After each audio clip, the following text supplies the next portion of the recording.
तो भाई लोग कैसे हो आप लोग। तो स्वैलो स्टार के नेक्स्ट नॉवल के एपिसोड नंबर 346 में आपका स्वागत है। तो चलिए शुरू करते हैं, लेकिन इससे पहले अगर आपने मेरे चैनल को सब्सक्राइब नहीं किया तो सब्सक्राइब करके बेल आइकन दबाना ना भूलें।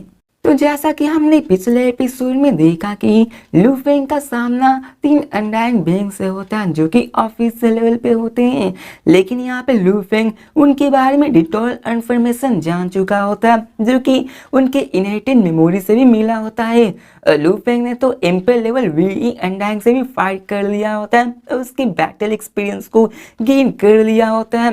लू फेंग के सामने तो सिर्फ 2 बेयरली ऑफिशियल बंदे होते हैं और फिर हमें लू फेंग को दिखाया जाता है जो कि उन रैप्स को वहां छोड़ते हुए 1000 ऑफ किलोमीटर दूर चला जाता है, जिसके बाद लू फेंग अपने स्ट्राइक ट्रैवल को यूज करता है। यहाँ पे दिखाया जाता है कि विनिन यहाँ पे जल्दी से उसको डॉज करने लगता है, लू फेंग को अपने ट्रेड्स में बांधने के लिए रुक जाता है और यहाँ पे वो कुछ नहीं कर पा रहा होता क्योंकि लू फेंग उसके सोच से भी ज्यादा फास्ट हो रहा होता है। और अब फिर दिखाया जाता है कि एक ब्लड शैडो ब्लेड वहां पे टेरिफाइंग फ्लैश रुक जाती है, सिल्वर फ्लैश वहां पे स्लैश करने लगती है, चारों तरफ फ्रैगमेंट्स उड़ने लगती है और यहाँ पर उसकी जो फ्लैश ऑफ ब्लेड होती है उसके कारण एक मिल्की वे तक बन जाता है और मिल्की वे का हमें दौरान सीन दिखाया जाता है जहाँ पे हर एक चीज रुक चुका होता है और यहाँ पे वी अंडा दोनों देखकर शॉक हो जाते हैं और यहाँ पे हमें दिखाया जाता है लू फेंग अपने मून पॉलिसी को फर्स्ट फॉर्म को यूज कर रहा था जो कि milky way across the sky होता है। दिखाया जाता है कि एक और 2 फ्लैश वहां आता है और 2 मोर मिल्की वे अपीयर हो जाता है स्पेस में जो कि वीवी लेडी और दूसरे वुल्फ हेमन डेमन की तरफ जाता है। 3 मिल्की वे गैलेक्सी तीनों अंडाई की अटैक कर रहे होते हैं और दिखाया जाता है कि वो तीनों जाके उनके बॉडी को काट देते हैं। एक पावरफुल हॉर्न निकलता है, ये उस गोल स्केल बीस्ट को दिखाया जाता है जो कि वुल्फ हेडमैन के पूरे टॉप बॉडी को ही चीर करता वहां सब कुछ तबाह कर देता है और यहाँ पे दिखाया जाता है कि लू फेंग के ऊपर हेड पे स्केल्स गोल इनकार्विंग्स निकले हुए होते हैं। यहाँ पे चारों तरफ दिखाया जाता है कि वो गोल फेयर्स पूरी तरह से डर जाता है। दिखाया जाता है मैं उन दोनों वी अनडाइंग बॉडी को जहाँ पे वो फिर से रिफॉर्म हो जाते हैं। हम देखा जाए लू फेंग के उस अटैक से वो लोग मरे तो नहीं होते क्योंकि आपको और हमें पता है अनडाइंग बॉडी यहाँ पे ऐसे डिस्ट्रॉय नहीं हो जाती। दिखाया जाता है कि वहां पे बोलते कैप्टन मैंने अपने अनडाइंग बॉडी का 3% लॉस कर लिया, दूसरा बोलता है कि मैंने अपनी 2% अनडाइंग बॉडी को लॉस कर दिया है। अब सुनने में आपको कम लगता है लेकिन ये भी बहुत ज्यादा होता है। यहाँ पे वो बहुत ही स्टन हो जाते हैं कि आखिर ऐसा कैसे हो सकता है। अगर उनके अनडाइंग बॉडी को डैमेज करना है तो किसी की स्ट्रेंथ को कम से कम एम्पर स्ट्रेंथ जितनी होनी चाहिए या फिर एम्पर के एबिलिटी के क्लोज होनी चाहिए। लू फेंग की करंट जो स्ट्रेंथ है उसकी ह्यूमन बॉडी से एम्पर के स्ट्रेंथ के बराबर उसके करीब हो चुकी होती है। उसकी बेसिक स्ट्रेंथ देखी जाए तो 1000 टाइम्स नॉर्मल सेक्टर लॉ जितनी होती है जो कि एक लो लेवल ऑफिशियल अनडाइंग जितनी होती है। और टर्म्स ऑफ स्किल के बारे में बात करें तो 1000 तक अपनी टेक्निक्स को बनाने के बाद उसकी जो बेस्ट गॉड स्टैचू को पढ़ने के बाद उसके बाद जितनी पावर हो चुकी है कि वो आराम से हेवनली ब्रिज लेवल 18 को भी पास कर सकता है जो कि ऑलरेडी एम्पर लेवल पे होती है। अब लू फेंग ने तो 30 लेवल तक पास आउट करके सबको दिखाया हुआ था, लेकिन लू फेंग की अभी कॉम्प्रिहेंशन 18 लेवल तक आ चुकी होती है जो कि बहुत ज्यादा होती है। और लू फेंग अभी अपने मून पॉलिसी को भी यूज कर रहा था जो कि एक पानिकल टेक्निक है और इन तीनों को कंबाइन करने के बाद लू फेंग की स्ट्रेंथ एम्पर लेवल जितनी हो जाती है जो कि आफ्टर ऑल ट्रू पानिकल एम्पर जितनी तो नहीं होती, जैसे कि ब्लड ट्रस्ट एम्पर फैंटेसी स्पेयर ये सब अपनी टेक्निक टॉप क्लास के होते हैं। लू फेंग के भी अपनी ब्लेड वर्क होती है। यहाँ पे हमें दिखाया था उन वी को जिनको विश्वास नहीं होता कि आखिर एक ह्यूमन सेक्टर लॉर्ड की स्ट्रेंथ एम्पर लेवल की जितनी कितनी हो सकती है, आखिर इसको मारने पे हमें कितना पॉइंट मिलेगा क्योंकि जितना स्ट्रॉन्ग होगा उतना ज्यादा उनको पॉइंट मिलेगा। दिखाया जाता है कि वो लोग अपने अनडाइंग बॉडी को रिफॉर्म कर लेते हैं और अपना को स्टेबलाइज कर लेते हैं। अब यहाँ पे हमें गोल्ड फेयर रेस डेमंस को दिखाया जाता है जो गुस्से में होता है और कहता है कि मेरे पास एबिलिटी लेकिन फिर भी मेरी 1% बॉडी बर्न हो चुकी है। क्या था ये सेक्टर लॉर्ड, इसके पास अभी अनडाइंग बॉडी नहीं है और यहाँ पर ये अपने अनडाइंग एनर्जी को भी बर्न नहीं नहीं कर सकता है, इसको मारो। इसके पास जो स्ट्रेंथ है इसके मुताबिक ये एक जीनियस है और इसको मारने पे जो पॉइंट मिलेगा वो एक एम्पायर की जितनी बराबर होगी। अब देखा जाए एक सेक्टल और जीनियस को मारने पे तो यहाँ पे उसके सिमिलर लेवल अंडांग से भी कई गुना ज्यादा रिवॉर्ड मिलता है। एक सेक्टर लॉर्ड की स्ट्रेंथ एम्पायर के बराबर, मतलब ये हुआ कि उसको मारने पे उसको बहुत ज्यादा पॉइंट मिलने वाला है। अब लू फेंग उन दोनों वी अंडांग की तरफ देखता है और क्या आता है कि यहाँ पे ये दोनों एक्चुअली इंजर हो चुके हैं और अभी के मर्तबा ये लोग अपने अंडाइंग बॉडी को भी डैमेज कर रहे हैं। और यहाँ पे मैं देखा जाता लू फेंग को जो क्या आता है बहुत ही कमजोर हो। मेरी अर्थ बॉडी अभी एम्पायर स्ट्रेंथ जितनी है, नहीं कि अभी ट्रू एम्पायर की जितनी। अब लू फेंग को देखा जाता जो कि अपने टेरिफाइंग स्ट्रेंथ से इन सब पे अटैक कर देता है, इन सब पे अटैक करना शुरू कर देता है। लू फेंग यहाँ पे अपने गोल्डन हॉर्न बेस से इन सब की वीकनेस के बारे में जानता है और वो कहता है चलो तुम कैसे अपने आप को स्वैलो होने से बचाते हो। अब दिखाया जाता है कि वहां पे काउंटलेस गोल्ड लाइन निकलता है जहां पे गोल्ड डोमेन होती है जो कि लू फेंग की तरफ बढ़ती है। और यहाँ पे मैं दिखा जाता लू फेंग को जो क्या था कि मैं यहाँ ट्रेनिंग पार्टनर बनो। जब मैं यहाँ पे डन हो जाऊंगा, जब मैं ट्रेनिंग हो जाएगा तो मैं अपने गोल्डन बीज को निकालूंगा, तुम सबको मार दूंगा और पॉइंट्स को गैदर कर लूंगा। लू फेंग का यही प्लान होता है शुरू से ही कि यहाँ पे जब तक हो सके वो फाइट करेगा, अपनी बेसिक इंप्रूवमेंट को और भी इम्प्रूव करेगा। और यहाँ मारने की बात है, गोल्डन बीज को निकालो, एक ही झटके में खत्म कर दो, पॉइंट्स को ले लो। लू फेंग अपने ब्लड शैडो ब्लेड्स को लेके उन सब की तरफ बढ़ने लगता है ताकि उन सब के साथ वो ट्रेन कर सके।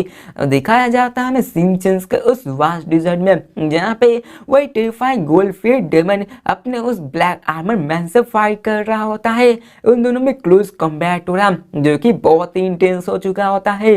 और दिखाया जाता है कि उसमें जो अटैक हो रही होती है वहाँ के जितने भी चीज होते हैं सबको डिस्ट्रॉय कर रहे होते हैं। और यहाँ दिखाया जाता है कि एक डेमन क्लॉ लू फेंग की तरफ बढ़ने लगता है, लेकिन लू फेंग इंस्टेंटली फ्लैश की तरह उसको डॉज कर लेता है और फिर से उस पर अटैक करना शुरू कर देता है। उसकी जो फ्लैश होती है वो अक्रॉस द स्काई होती है। हमें उस डेमन को दिखाया जाता है जो कहता है नीचे ह्यूमंस कहीं कि तुम मेरे यहाँ पे सिर्फ डॉज कर रहे हो, तुम्हारी हाइडिंग एबिलिटीज बहुत ही अच्छी है लेकिन तुम मुझे हर्ट नहीं कर सकते हो। यहाँ पर उसे रियलाइज हो गया था कि लू फेंग कुछ ज्यादा ही फास्ट है। यहाँ पर उसने अटैक तो किया है लेकिन वो उसको हार्म नहीं कर पा रही थी। अब यहाँ पे बीस को दिखाया जाता जो कहता है कि इस ह्यूमन को मारना बहुत ही हार्ड है अनलेस कि मैं अपने अनडाइंग बॉडी को बर्न कर सकूं। अब यहाँ पे वो सोचता है कि मेरे पास रिपोर्ट है जो अलायंस की तरफ से आई है कि यहाँ पर एक ह्यूमन सेक्टर है जिसकी स्ट्रेंथ एम्पायर की जितनी है, वो डेफिनेटली एक जीनियस है। यहाँ पर एक रिपोर्ट है लेकिन अगर मैंने इसको कंफर्म ही कर दिया तो मुझे पॉइंट्स मिलने वाले हैं। जिसके बाद वो बेस अपने वर्डिंग से उसको रिपोर्ट करने लगता है और यहाँ पे वो रिपोर्ट में बोल देता है कि मैं यांजी मेन कॉन्टिनेंट में हूँ, मेरी कोऑर्डिनेट्स यहाँ पे है, मैंने यहाँ पे एक ह्यूमन सेक्टर को डिस्कवर किया है जो कि अपने ब्लेड वर्क में प्रोफिशिएंट है। मुझे यकीन है कि यही स्टार्टिंग सेक्टर और फॉग आइलैंड से है। इसके स्ट्रेंथ अभी फाइनिकल ऑफिशियल जितनी हो चुकी है उससे भी ज्यादा, जो कि एम्पायर जितनी क्लोज है। मैं जो टू अनडाइंग है उन्होंने अपने अनडाइंग बॉडी पे अटैक करके उसके अनडाइंग बॉडी को भी तो से डिस्ट्रॉय कर दिए और यही वो गोल्ड फेयर बेस्ड इसके बारे में रिपोर्ट करता है। अब देखा जाए तो उनकी कम्युनिकेशन सिस्टम बहुत ही कमजोर होती है। देखा जाए अगर एक पिक्चर को भी सेंड करने के लिए तो यहाँ पे उन्हें मेंटल कम्युनिकेशन करने की जरूरत होती है और उसको यहाँ इंफॉर्मेशन पहुंचाने में टाइम लगने वाला था। लू फेंग को दिखाया जाता है जो इस बैटल से बहुत ही ज्यादा एक्साइटेड होता है और वो कहता है मेरी ब्लड एक्चुअली गोल्डफील्ड डेमन पे प्रेशर डाल पा रही है, ये तो परफेक्ट है, ये बैटल करने की फीलिंग ये तो बहुत ही अलग है उस वर्चुअल यूनिवर्स से। अब वर्चुअल यूनिवर्स में देखा था तो लू फेंग सबकॉन्शियसली रिकॉग्नाइज कर सकता है लेकिन वहाँ पे सब चीज फेक होता है, वहाँ पे नेचुरल इंस्टिंक्ट होने का खतरा नहीं होता, वहाँ पे जान का खतरा नहीं होता है। तो लू फेंग अपने फुल पोटेंशियल पे कैसे रिलीज कर पाएगा। लू फेंग को अगर यहाँ पे अपनी टेक्निक्स को ट्रेन करना है तो यहाँ पे लू फेंग के मन में डर होना चाहिए, कॉशियस भी होना चाहिए।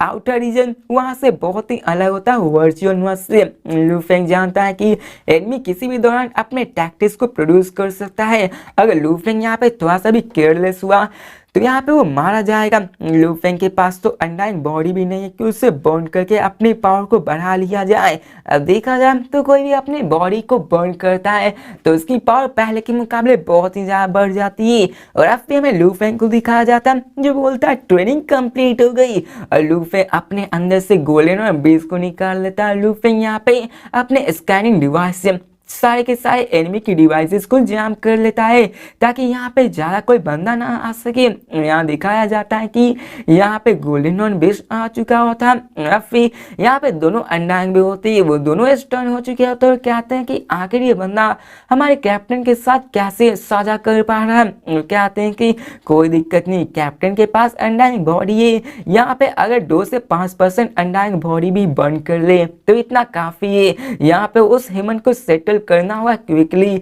नहीं तो हमें पॉइंट्स नहीं मिल पाएगा। यहाँ पे वो दोनों बात ही कर रहे होते लेकिन तभी वहां पे उन्हें टेरिफाइंग प्रेशर महसूस होता। वो लोग क्या थे क्या आखिर ये हो क्या रहा हो, जब मुड़ कर देखते हैं तो वहां पे सिल्वर लाइट ट्रेनिंग स्पेस होता है जो कोई और नहीं सिल्वर बीस्ट होता है। और यहाँ पे अभी के दौरान मैं इसे सिल्वर बीस्ट नहीं कहने वाला हूँ क्योंकि अभी ये सिल्वर बीस्ट है, गोल्डन और बीस्ट बोलने का भी कोई फायदा नहीं है। और दिखाया जाता है कि वहां पे लू फेंग का साउ विंग से घिरा हुआ सिल्वर बीस्ट आ जाता है और उसके विंग्स ब्लेड की तरह स्टोरी पेर्सन स्लैशिंग हो रहे होते हैं। हमें दिखाया जाता है कि ये दोनों ऑफिसर तो अपने कुछ अंडाइंग बॉडी से लू फेंग के द्वारा खो चुके थे। और बात रही साउ, जब उनसे स्लैश हुआ तो यहाँ पे उनकी बॉडी फिर से डिग्रेड हो गई थी, फिर से खाक में मिल गई होती है। लू फेंग का वही गोल्डन और बेस वहाँ पे आ चुका होता है। फिर यहाँ पे वो दोनों वेवी अंडाइंग वहाँ पे उसको देख कर बहुत ज्यादा डर जाते हैं। वहाँ पे उनकी बॉडी भी डिस्ट्रॉय हो चुकी थी और उन्हें विश्वास नहीं होता, वो सभी शॉक हो चुके हैं। तो कहते क्या एम्पर अंडान, तो क्या आती ये जरूर एम्पर है, ये इतना रिलैक्स है, यहाँ पे डेफिनेटली कोई लो लेवल एम्पर नहीं है, ये कम से कम हाई लेवल एम्पर जरूर होगा। और वो डेमन साइड फियर में आ जाते हैं और कहते हैं कि यहाँ पर ऐसी काम तो हमारी स्कैनिंग डिवाइस भी इसको यहाँ स्कैन नहीं कर पाए क्योंकि इसके पास जो स्कैनिंग डिवाइस है वो हमसे कई गुना ज्यादा एडवांस है, उससे भी बहुत ज्यादा डर जाते हैं। और वो कहते हैं भागो, यहाँ से हमें भागना पड़ेगा। अब यहाँ पे लू फेंग भी प्रिटेंड करता है शौक होने की और यहाँ पे वो भी भागने लगता है। अब यहाँ पे लू फेंग का आप लोग प्लान समझ लो, यहाँ पे गोल्डन और बेस उनके पीछे से आया होता है, इसी कारण उन्हें लगा होता है कि ये पीछे से आके उन पे अटैक कर रहा है। लू फेंग तो अभी उनके कैप्टन के साथ फाइट कर रहा था तो यहाँ पे उनको इन सब के बारे में नहीं पता था। यहाँ पे हमें दिखाया जाता है जो कहते हैं कि आशा करता हूँ कि अंडांग उस ह्यूमन को चीज करे। यहाँ पे वो कहता है जाओ उस ह्यूमन को पकड़ो, आके तुम मुझे क्यों चीज कर रहे हो। यहाँ पे दिखाया जाता है कि गोल्डन हॉर्न बीस्ट तो उसी के पीछे पड़ा होता है, आखिर वो अपने बॉडी के पीछे क्यों पड़ेगा। दिखाया जाता है साउ विंग्स को फ्लैप करता है, गोल्डन हॉर्न बीस्ट उस ड्रेमन को पकड़ लेता है। अब उसके विंग्स को दिखाया जाता है जो ब्लेड्स की तरह यूज कर रहे थे। लू फेंग ने अपने फर्स्टली क्रिएटेड विंग अटैक जिसका नाम मून पैलेस ही होता है उसको साउ विंग्स के साथ कंबाइन कर लेता है, अटैक कर देता है। अब यहाँ पे वो गोल्डफिश बहुत ज्यादा डर जाता है। दिखाया जाता है कि उसके बॉडी के आधे हिस्से हो जाते हैं लेकिन यहाँ पे वो फिर से अपने बॉडी को रिज्वाइन कर लेता है। वो देखकर शौक हो जाते कि क्या मैंने अपने अंडाइंग बॉडी का 6% गवा दिया है। और वो कहते ये पाइनिकल एम्पर है, ये तो पाइनिकल एम्पर है, ये पाइनिकल ऑफिशियल नहीं हो सकता। आखिर इसमें जो स्ट्रेंथ है इतनी में बॉडी परसेंटेज को हार्म कर पा रहा है, इसमें पाइनिकल स्ट्रेंथ है। यहाँ पे वो डेमन कम्युनिकेट करता है कि मुझे माफ कर दीजिए, मुझे माफ कर दीजिए। लेकिन दिखाया जाता है कि गोल्डन और बेस उस पर कई सारे काउंटलेस टाइम अटैक कर देता है, उसकी स्पीड भी बहुत ज्यादा फास्ट होती है। और हमें दिखाया जाता है कि उसके अटैक से इंस्टेंटली उसने अपने अंडाइंग बॉडी का 50% लॉस कर दिया होता है। और इसे देखकर डेमन बहुत ज्यादा घबरा जाता है और कहता है मुझे माफ कर दीजिए सीनियर, आप मुझे फोर्स मत कीजिए। लेकिन दिखाया जाता है कि बीस्ट गोल्डन हॉर्न फिर से अटैक कर देता है। यहाँ पे वो फिर से डिस्पेयर में चला जाता है और डेमन जोर से हाउल करता है, कहता है जाओ फिर मरो। और यहाँ पे दिखाया जाता है वो खुद को सेल्फ डिस्ट्रॉय कर देता है, उसमें से countless years and undying body power निकलती है जो कि किसी भी एम्पर पाइनिकल जितनी अटैक हो सकती है। दिखाया जाता है hundreds of thousand of kilometre में चाहता फ्रैगमेंट्स फैल जाते हैं। गोल्डन हॉर्न बेस वहां से हटता है और सेल्फ डिस्ट्रक्ट से बचता है। लू फेंग अपने गोल्डन हॉर्न बेस को साउ विंग से कवर अप कर देता है। तो यहाँ पर सिल्वर बीस्ट वो अपने साउ विंग से बच गया होता है। बताया जाता है कि साउ विंग्स ने 90% फोर्स को डिफ्यूज कर लिया होता है, मतलब जितने भी अटैक आए होते हैं 90% को अपने में एब्जॉर्ब कर लेते हैं। अब लू फेंग का जो फोर्स एक्सीड होता है वो अभी लू फेंग का 10,000 sectoral limit of general armour आ चुका था। लू फेंग का आर्मर भी 10% का 90% रिमेनिंग फोर्स को एब्जॉर्ब कर रहता था। लू फेंग की जितनी स्ट्रेंथ थी वो 6000 सेक्टोरल स्ट्रेंथ जितनी थी। और लू फेंग के गोल्डन हॉर्न बीस्ट की बात करें तो जो अटैक उस पे आके पड़ी थी ऐसा लग रहा था कि कोई उसे गुदगुदी बढ़ा रहा हो। फिर लू फेंग जो भागने का प्रेटेंड कर रहा था वो रुकता है, जल्दी से आता है, जितने भी आइटम्स वहां निकले होते हैं जो कि उसके इंटरनल वर्ल्ड से निकले होते हैं उसे कलेक्ट करके अपने इंटरनल वर्ल्ड में रख लेता है। लू फेंग सोचता है कि ये तो बहुत ज्यादा पावरफुल है, मेरी बीस को प्रेजेंस अभी इतनी है कि मैं 18 लेवल को पास आउट कर सकता हूँ, साथ में मेरी पानिकल टेक्निक भी है। लू फेंग इन्हीं सब के बारे में सोचता और कहता है कि लेकिन फिर भी मेरे पास अभी बेसिक एम्पर लेवल की बॉडी नहीं है। यहाँ पर देखा जाए ये सबको मिलाकर मेरे पास स्ट्रेंथ तो आ जाती है। लू फेंग के पास साउ विंग्स थे जो कि बहुत ज्यादा पावरफुल थे। उसकी स्पेस एनर्जी जो प्रोड्यूस होती है बहुत ज्यादा टेरिफाइंग थी जो कि पानिकल ऑफिशियल बॉडी तक को हार्म करने से बचा सकती थी। लू फेंग इसे जानकर बहुत ज्यादा खुश होता है। लू फेंग वहाँ पे उन सारे आइटम्स को लेके वहां से निकल जाता है। फिर में सीन चेंज कर वही मैनेजमेंट डिपार्टमेंट डेमन के आउटर रिंग्स वॉर का सीन दिखाया जाता है जहाँ पे उसने जो रिपोर्ट भेजा होता है वहाँ पे कंफर्म हो जाता है कि एक ह्यूमन सेक्टर जिसकी स्ट्रेंथ एम्पर लेवल स्ट्रेंथ जितनी है वो यांजी मेन कॉन्टिनेंट में डिस्कवर किया गया है। वो ह्यूमैनिटी का एब्सोल्यूट जीनियस है और उसकी जो ह्यूमन सेक्टर जीनियस है वो उसने कम से कम टॉप 100 में तो आता ही है। यहाँ पे ये रिजल्ट एआई के द्वारा आया हुआ था।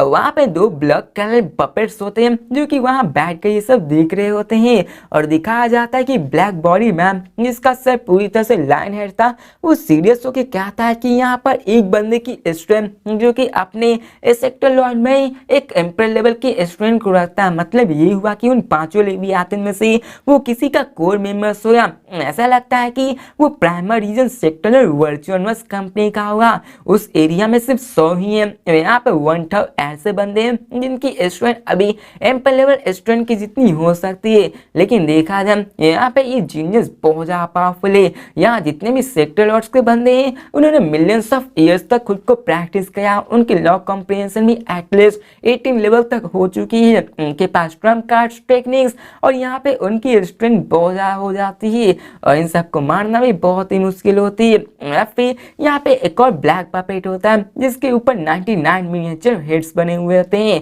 वो कहता है कि यहाँ पे मैं एक्सेप्ट नहीं कर सकता हूँ कि यहाँ पे स्टार ईटिंग सेक्टर और फॉग आइलैंड के पास इतनी स्ट्रेन हो सकती है जो कि पहले सिर्फ नॉर्मल एंडाइन को मारा करता था लेकिन अभी उसकी स्ट्रेन एम्पर लेवल स्ट्रेन की जैसी हो चुकी है। तो यहाँ पे दूसरा लाइन है डेमन कहता है कि ये ह्यूमन सच में जीनियस होते हैं और ये जीनियस सच में छुपे हुए होते हैं, इनको ढूंढ पाना बहुत ही मुश्किल है। एक जीनियस जिसके पास सेक्टर लॉर्ड में इतनी पावरफुल है तो जब वो अनडाइंग बनेगा तो वो जरूर एम्पर बन जाएगा और यहाँ पे उसकी एम्पर या फिर इवन एम्पर पाइनिकल बन सकता है। जब उसकी अनडाइंग बॉडी आ जाएगी तो उसको मारने की कीमत मिलियंस ऑफ टाइम्स बहुत ज़्यादा बढ़ जाएगी। यहाँ पे वो कहता है कि हमें इसको अभी ही मारना होगा, जितनी जल्दी इसको एलिमिनेट किया जा सकता है उसी वक्त इतना ठीक होगा, नहीं तो अगर वो अनडाइंग बन गया तो आगे चल के हमारे लिए मुसीबत खड़ी होने वाली है। तो 99 हेड पपेट्स कहते हैं कि हाँ तुमने सही कहा,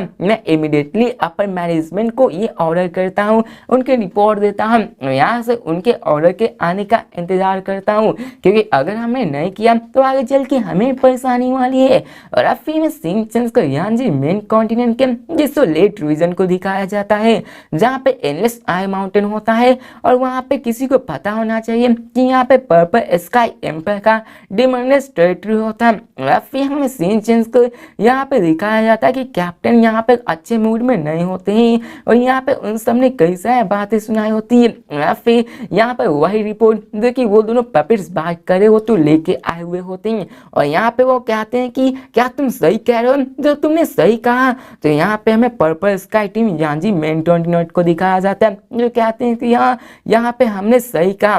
पर्पल स्काई टीम के बारे में बताया जाता है, जो कि यहाँ पे इस टीम को बहुत ही अच्छे से सब लोग जानते हैं। यहाँ का कैप्टन पर्पल स्काई एम्पर है। यहाँ पर वो एम्पर अंडाएंगे डेमन रेस की, जिसके पास एबिलिटी है कि वो टेलीपोर्ट भी कर सकता है। टेलीपोर्टेशन कितनी ज़्यादा पावरफुल होती है एबिलिटी, आपको तो ही पता होगा। यहाँ पे कुछ ही होते हैं जो इसको अचीव कर पाएगा। यहाँ पे वॉइस कैप्टन भी लो लेवल एम्पर होता है, जो कि बाकी सब की बात करें तो बाकी सब पाइनिकल ऑफिशियल होते हैं। सबसे कमजोर भी हाई लेवल ऑफिशियल होता है, और ऐसा कॉन्टिनेंट यहाँ मेन कॉन्टिनेंट में होना ये लाजमी होता है। अब देखा जाए तो ये पावरफुल है, लेकिन इसे इनविंसिबल नहीं किया जा सकता है।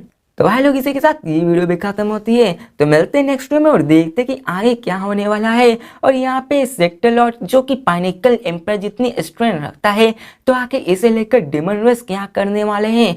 और आगे चलकर लू फेंग का सामना बहुत ही खतरनाक से होने वाला है, जहाँ पे लू फेंग की तो जान जाते जाते बचती है। तो मिलते हैं नेक्स्ट वीडियो में, तब तक के लिए बाय।